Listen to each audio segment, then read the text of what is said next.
നഷ്ടപ്പെട്ടു പോയ കാഞ്ചിയാർ അഞ്ചുരുളി വിനോദസഞ്ചാര കേന്ദ്രത്തിന്റെ സൗന്ദര്യം വീണ്ടെടുത്ത് കാഞ്ചിയാർ മഹാത്മാ സ്വാശ്രയ സംഘം പ്രവർത്തകർ.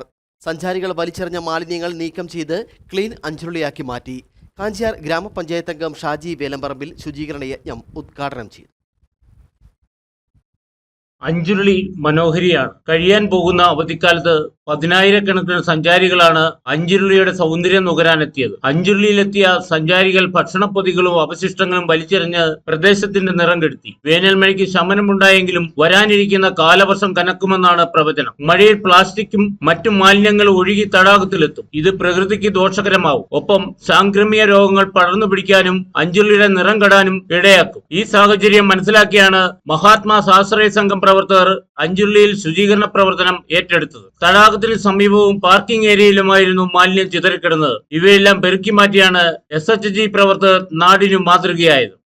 2 മാസക്കാലം നമ്മുടെ അവധിക്കാല സീസണായിരുന്നു. ആ സീസണിന്റെ ഭാഗമായിട്ട് ഈ അഞ്ചുരുളിയിൽ 10,000-കണക്കിന് ടൂറിസ്റ്റുകളാണ് വന്നുപോയത്.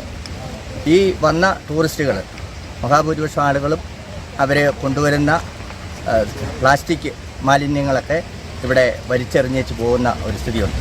അപ്പം ആ മാലിന്യങ്ങളൊക്കെ മഴക്കാലമാകുന്നതോടെ ഒഴുകി നമ്മുടെ അഞ്ചുരുളി ജലാശയത്തിലേക്ക് എത്തിച്ചേരുകയും വലിയ തോതിലുള്ള മാലിന്യ പ്രശ്നം ഉണ്ടാകുകയും ചെയ്യുന്ന ഒരു പതിവ് ഇവിടെയുണ്ട്. അതിനെ മറികടക്കുക എന്നുള്ള ഒരു ഉദ്ദേശത്തോടെയാണ് മഹാത്മാ SHGയുടെ നേതൃത്വത്തിൽ ഇവിടെ ഇന്നൊരു ദിവസത്തെ പ്ലാസ്റ്റിക് ശേഖരണം ശുചീകരണ യജ്ഞമായിട്ട് ക്ലീൻ അഞ്ചുരുളി എന്ന മുദ്രാവാക്യം ഉയർത്തിക്കൊണ്ട് ഒരു പരിപാടി ഇന്നിവിടെ സംഘടിപ്പിച്ചിരിക്കുന്നു. അഞ്ചുരുളിയിൽ നിന്നും ശേഖരിച്ച മാലിന്യം ഹരിതകർമ്മസേനയ്ക്ക് കൈമാറും. ശുചീകരണത്തിന് ലൈജു അട്ടക്കുഴി, സിജോ പള്ളിക്കുന്നേൽ, സജി പൂതക്കുഴി, ജോയി പുത്തൻപുരയ്ക്കൽ എന്നിവർ നേതൃത്വം വഹിച്ചു. അഞ്ചുരുളിയെ മനോഹരിയാക്കിയ സ്വാശ്രയ സംഘം പ്രവർത്തകരുടെ നടപടി നാടിനു മാതൃകയായിരിക്കുകയാണ്. Idukki vision news, Kanchiyar.